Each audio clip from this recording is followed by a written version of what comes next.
Hello guys, today we will understand how supermarkets use consumer behavior theory to make profits. Have you ever wondered why is that when you go for a shopping to a nearby kirana store, you buy very less items but mostly the stuff that you need, whereas when you go to a supermarket, you end up buying a lot of things which mostly contains the stuff that you don't need at all. Or sometimes you buy a similar looking packet which looks exactly like the product you wanted to buy, but you picked something else. Now I know that you will say that, oh, but that stuff was available at a discount and Kirana stores will only sell at MRP. But understand this, most of those things that we buy from the supermarkets are unwanted or are things whose usage can be deferred. So why did you buy it in the first place? You mostly bought it to try a new flavor, or you loved some fancy color, or you saw a big 50% off, or buy one get one offer, or maybe something else. And what happens later? Our minds are full of these thoughts. Did I overspend? Arey shit, why did I buy this? But then there is other half of the brain that is constantly trying to convince us that hey, it's okay. See, at least you got a good discount. In the meantime, that supermarket made a huge profit by selling you those items. Remember, supermarkets are not playing the margin game but the volume game, which is that what matters to them is less profit per item but huge number of items sold and not the big profit from the small quantity of items sold. Now let's deep dive into consumer behavior to understand why exactly this happens. Human mind relies on sensory systems to make what we humans call a rational decision. These sensory systems are eyes, skin, ears, smell, and taste. Now, till the time a human, and let's specify this human as a middle class, basically only because the majority of the population is middle class. Now, till the time this human has control over these five senses, he can't be fooled by any random marketing gimmick and buy some non essential or useless stuff based on unique color or discount. But we don't use all our senses in a supermarket. We majorly rely on our eyes to see the brands and the product quality through packaging.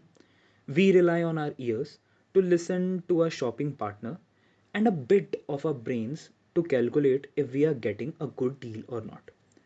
So, all supermarkets need to do is block your eyes, ears, and slow down your brain to fool you into filling your baskets with random stuff. Now, how do they do it? Eyes are blocked by segmenting the products of similar nature together.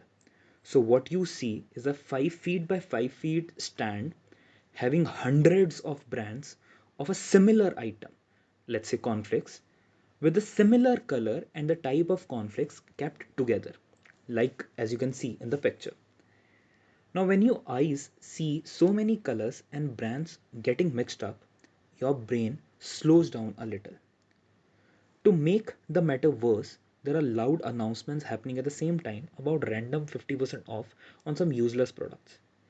But the words 50% off get stuck with you. So your brain partially goes to think about the deal that random product as well, which further slows down your brain activity. Now let's say you went to buy Kellogg's whose price is around 265. You're still finding your Kellogg's cornflakes on the above mentioned aisle.